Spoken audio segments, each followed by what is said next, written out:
Pak Alis ini dari bagian perencanaan ya di Biro PKUP. Ya, benar. Di sub bagian apa, Pak? Saya untuk khususnya di sub koordinator bagian anggaran, penganggaran tepatnya. Kita mau nanya-nanya nih Pak Alis. Perkenalkan saya Faiz. Ya. Saya Ocit, Pak. Ya, gimana? Kita dari AOC Biro PKU mau nanya-nanya tentang pekerjaan di bagian perencanaan. Gitu. Kalau yang dari yang kita tahu perencanaan kan berkutat di seputar revisi ya Pak. Ya. Betul. Ya. Tapi sebenarnya nggak berkutat di revisi aja. Sebenarnya perencanaan memulai dari penyusunan Renstra sampai dengan proses revisi, dan proses revisi itu ada bagiannya aja gitu. Iya Pak. Sekarang saya mau nanya yang revisi ini dulu nih Pak, karena bentar lagi kita di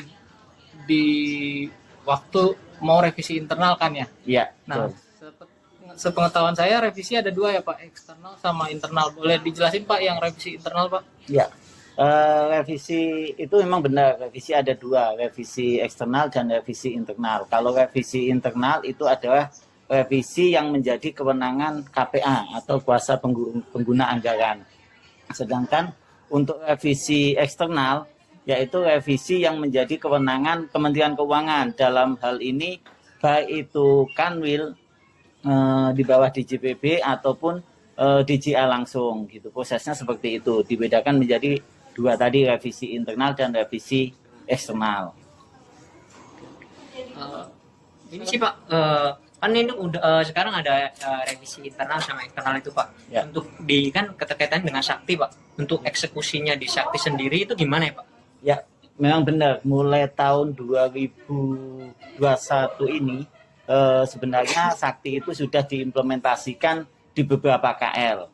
Tetapi untuk BSN sendiri implementasi Sakti itu secara keseluruhan baru mulai dilakukan di tahun 2022.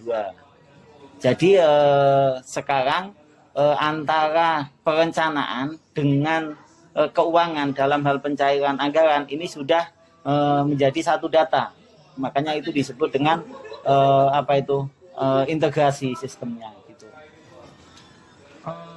Nanya dikit lagi ya Pak. Ya. Kalau gitu kan kemarin sempet tuh ada yang terkait revisi antara yang diinput dengan yang direalisasikan harus sama gitu. Itu gimana tuh Pak? Ya, jadi sebenarnya sebenarnya bukan antara yang direncanakan dan yang dilaksanakan dan yang dipertanggungjawabkan itu sebenarnya harus sama. Itu sebenarnya harusnya bukan hanya saat ini aja ya, itu harusnya sudah memang sistemnya di pemerintah kita itu harusnya memang setiap kegiatan itu mengikuti daripada perencanaan yang sudah dilakukan. Jadi sebenarnya itu harus sudah sama. Tetapi dengan berlakunya Sakti ini sistem itu sudah dikunci. Jadi misalkan kita ada kegiatan, misalkan kita membeli konsumsi di perencanaannya, berarti dalam realisasinya ya memang harus untuk membeli konsumsi. Mungkin kalau tahun-tahun sebelumnya BSN itu belum implementasi Sakti. Jadi misalkan alokasi anggaran untuk konsumsi bisa dipakai untuk membeli bahan yang lain. Seperti itu. Tetapi dengan berlakunya Sakti ini, kalau memang anggaran itu untuk beli A, berarti ya harus untuk membeli A. Kalau misalkan untuk beli konsumsi, ya harus untuk konsumsi. Tidak bisa untuk membeli misalkan toner atau kertas atau yang lainnya. Seperti itu. Oke Pak, terakhir Pak, untuk menyambut revisi internal ini kira-kira apa yang perlu unit kerja waspadai Pak?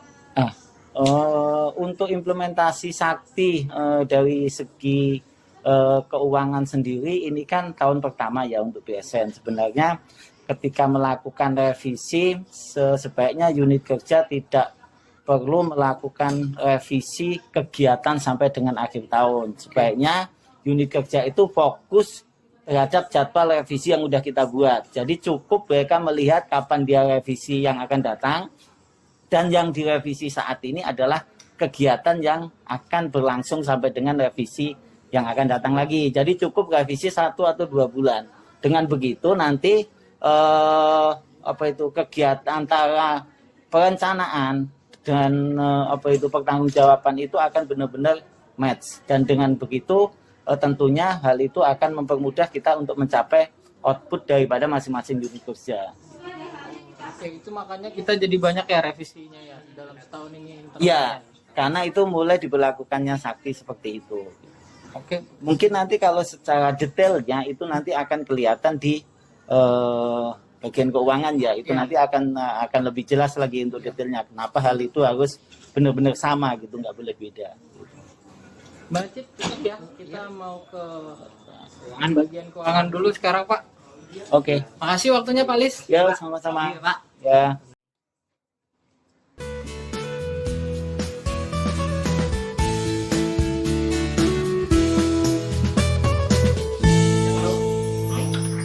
Halo. Nah, ini Jo, namanya Jo tadi kami kan dari perencanaan ada sedikit informasi sih Jo, terkait realisasi aplikasi Sakti Jo. Nah, jadi dari Kementerian Keuangan sendiri kan ini Jo, sebenarnya banyak aplikasi yang sudah dihapuskan Jo, kayak si Paka ya, SAS ya, kayak SAS, kayak Saiba gitu-gitu kan dihapuskan, dan sekarang dijadikan single database gitu di Sakti. Nah, itu sebenarnya efeknya apa sih Duk di kitanya sendiri di terkait di keuangannya? Yang di Sakti sendiri itu merupakan aplikasi pengganti dari beberapa aplikasi yang digunakan untuk mengelola atau mencatat aktivitas keuangan atau pelaksanaan anggaran. Di antaranya ada SAS itu aplikasi dalam pelaksanaan anggaran. Nah, kalau dulunya sih di perencanaan juga ada RKKL. RKKL sebenarnya sih dari tahun lalu itu udah menggunakan Sakti, tapi di 2022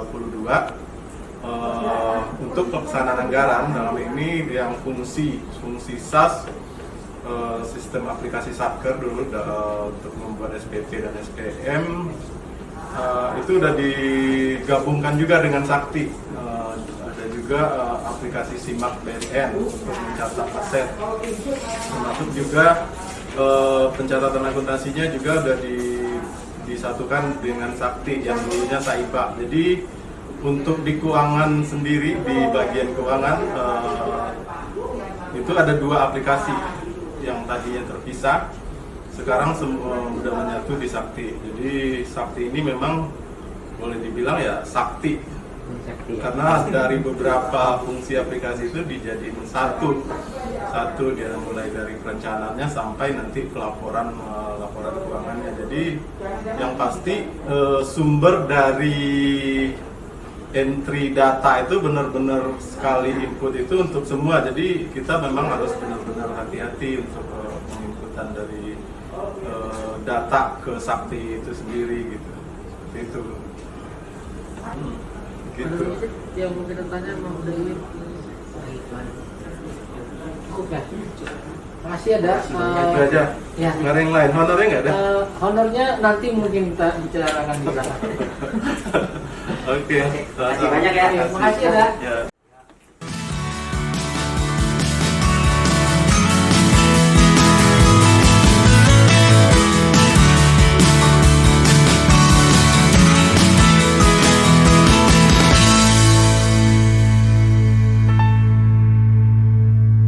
Sore.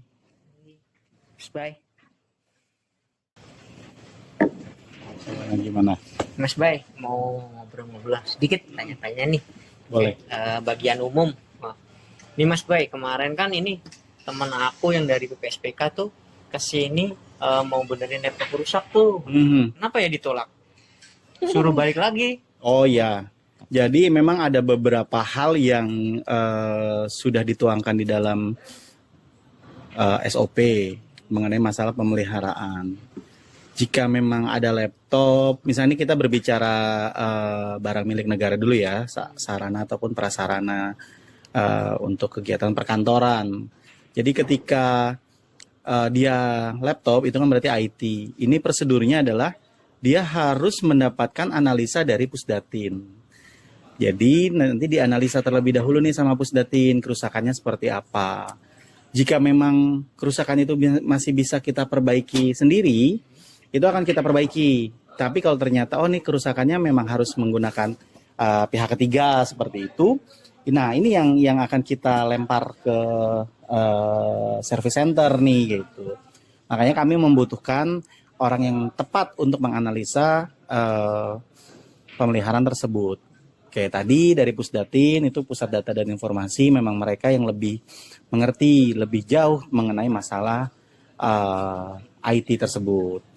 Nah, ketika sudah ada analisa dari Pusdatin, itu unit kerja misalnya tadi dari PPSPK ya. Dari PPSPK ini harus membuatkan nodin ke Biro PKUP terkait dengan pemeliharaan tersebut. Jadi memang nanti setelah misalnya sudah kita terima, lalu dari Pak Karo PKUP ini memberikan disposisi ke kami, nanti barang tersebut akan kita ambil, lalu dengan kita ada formnya lagi, biasanya itu form pengambilan barang, setelah itu baru kita akan berikan ke service center.